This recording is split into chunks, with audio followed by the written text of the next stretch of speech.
And in it goes. Oh! Oh, right in the muck. Oh. Yep, I got that. Trying to land in the soft spot was not a good idea.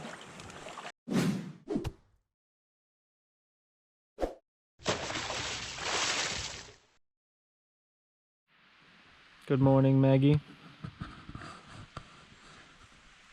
It's the morning of day 3. We've got about, I don't know, 5 or 6 hours to the end of our challenge. And it's raining. So it just started raining again. I think it rained most of the night and it's raining again. Our tender is still kind of damp. Everything we have is kind of damp. But if it lets up long enough today to get out in the open where the sun might shine, maybe we'll go for a fire before our time's up.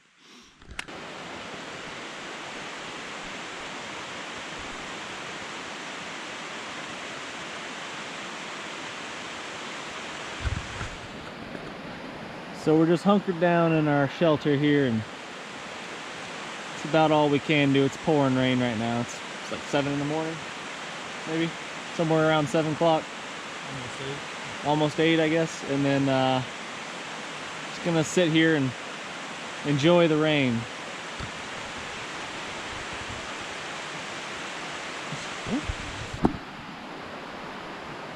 Maggie's out after Rufus. It's just Rufus. We've got another friendly dog visiting us. He's probably soaking wet and gonna come over here and try to get us wet. And Maggie always attacks him when he first shows up for some reason. I think she's playing hard to get. Come here, girl.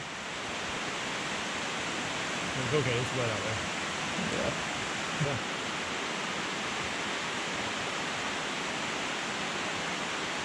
It's really not helping our fire chances, huh? Not really. So we're just gonna sit here by our fire and warm our hands. So I just spooked off a bear. It was right here in front of us, and I was so stupid, my instinct just said yell at it. So I said, "Hey bear," you know, and it just ran off, but I should have turned on the camera before I did that like a dummy. Dang it. But Maggie was wanting to chase it, but I held onto her collar. Rufus, behind us, he's a terrible guard dog. Useless. Letting the bears walk right up on us. Unbelievable. Well, that was exciting. I mean, he was right there, right in front of us. Stay, girl. Good girl. You would have chased it off, wouldn't you? With our hands. So Yeah, we're staying relatively dry and out of the weather with what we built with just bare hands, right? No needed an axe or anything like that. Right. All right. What's the one thing you're gonna eat as soon as we leave? Oh gosh. Because it's been nearly 3 days since you've eaten. Well, I think it's still probably gonna have biscuit and gravy in it. Biscuits and gravy. And hash brown. The one thing I'd bring, well, we were able to accomplish all of our goals except for fire, so I would bring a fire starter for sure. So a lighter or a ferro rod. I could probably get a fire going with a ferro rod, even with our tinder that's a little bit damp. Yeah, I'd probably just bring a lighter. That would be the one thing that I would bring. I could guarantee fire with a lighter. So Yeah. and then we'd have all 4 goals met. A hammock would be really nice. Oh, it would. Hammock would be pretty cozy and comfy if we put it underneath the lean-to shelter like this. Because we don't really need fire this time of year. I'm not freezing to death or anything. It's cool. It's probably high 60s right now. I don't know for sure. Probably high 60s and wet. So if you could stay dry, you're not going to freeze to death. Right. As long as you dress appropriately. I've got a bunch of wool layers on. This wool coat here is pretty awesome. Keeps me warm and dry. Well, at least warm, even if I'm not dry.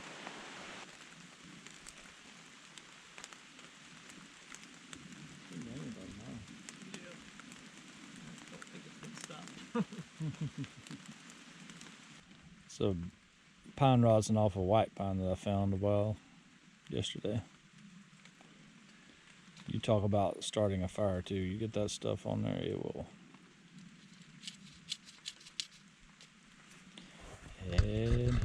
go. Pouring rain. Pouring rain. Attempt number 1. Humidity about 1,000. yeah.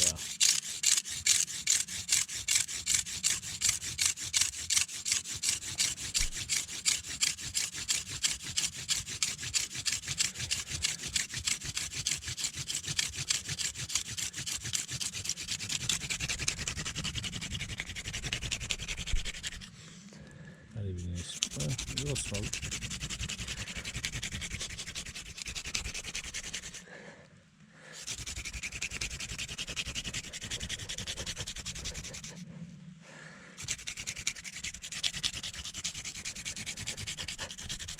It's wrong color.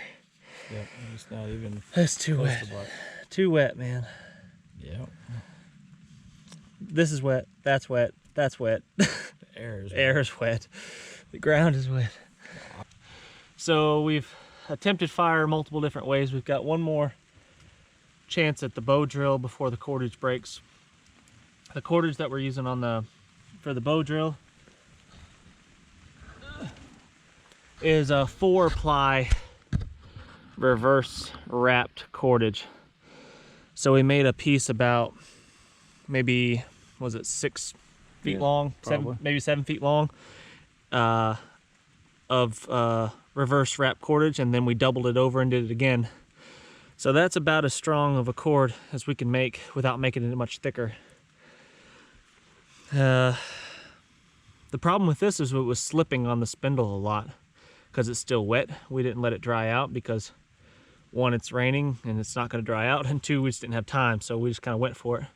But the cord, after several attempts, it still looks pretty good. It's frayed a little bit, but it's not bad. So we'll try again here in a little bit with this. Hopefully it stops raining. All he needs is one of those funny looking hats. He'd look like Robin Hood, traipsing around in the King's Forest right now with his loyal pet. So without a water bottle or a container, we're basically coming down to this watering hole here and filling up our bellies every time we walk by it. And it's been probably like twice a day, I guess. Twice a day that we're doing this, and it's seems to be pretty effective. I'm still peeing kind of clear. It's not dark or anything like that, so I'm staying relatively hydrated, even though it's pretty humid and I'm sweating quite a bit. So each gulp that I drink, I count as about an ounce, and I'm trying to get in 24 to 32 ounces each time that I come here, so it really fills me up with some water, and it seems to last throughout most of the day, and then I do it again in the evening, and then I'm good to go. So going for the 32. Oh wow. The whole quart.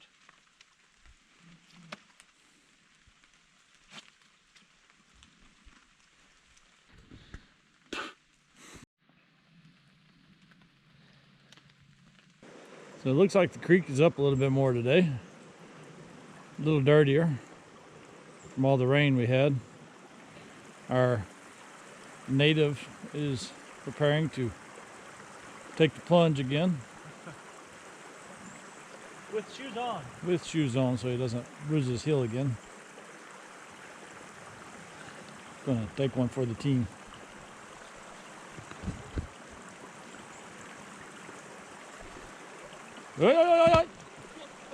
Stuck it. And in he goes. Oh! All right, the mark. Yep, I got that. Trying to land in the soft spot was not a good idea. Now I really need a bath.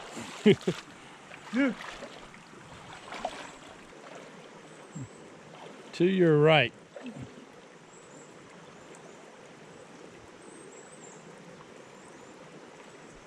Or not.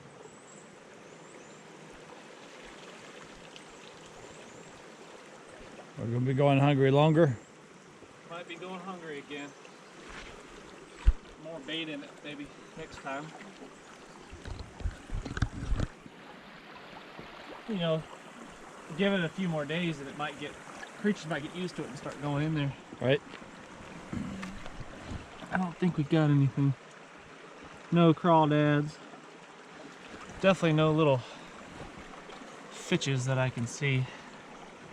Well, We'll give it a look over. So we're nearing the end of our 48-hour challenge, and it's been a swampy mess the entire time. Friction fire, I think, is just, it's not in the cards. We've done everything that we think we could do to make it happen, and it's just, I mean, look, everything's just a swamp. It's just wet. The air is super humid. Not trying to make excuses, but it's just not going to happen. So if our materials were able to dry out a little bit, if we had a sunny day or two, able to let that stuff dry out a little bit longer, then we have a better chance. But as of now, it's a no-go. We found food in form of plants. We found water immediately, which was easy. Around here, water's not hard to find. We made shelter that kept us relatively dry. A couple drips here and there, but it's not that big a deal. Fire, that last one is the one that's escaping us. We were just commenting on the food depravity. Is that a word? Depravity? Yeah. Deprivation? So we were just commenting on that. We both haven't eaten. Jason didn't eat the entire day before we started. We got like a late start, afternoon start. He didn't eat that entire day. So he's going on about 3 days without food, and he said he's starting to feel it. I still feel fantastic. I have no food other than a few weeds and a bunch of apples in me. But I feel really good. Coffee, I drink coffee in the mornings. there's some apples right there. You want one? Yep, we're gonna get some more apples. Hey, Jason's sick of apples, but I'm gonna eat one. I drink coffee in the mornings, but I've really started limiting how much coffee I drink. I still drink a cup every morning, but I've weakened it and weakened it and weakened it until the point now it basically looks like tea. It's not really coffee much anymore. And to some of you coffee connoisseurs out there, you're gonna cringe at the thought of that. But I do like drinking the cup of coffee in the morning. I just like the experience. I like waking up and with a hot beverage, and that's enjoyable for me. So I'm going to continue to do that, but I've cut the coffee way down to the point where I don't get a headache or anything like that. No caffeine withdrawals or anything like that. So this is a sumac tree or bush or whatever you want to call it, sumac tree. The berries or fruits on them are all gone on this one. But you can, Jason says he's eaten them before, and I never have, but you can put them in like tea, and it makes kind of a tasty beverage, a coffee substitute, if you will. All right, guys, that's the end of our 48-hour challenge. It was a lot of fun. We learned a lot, but unfortunately, all good things must come to an end, and it's time to go eat something. So we'll see you on the next video. Say goodbye, Maggie.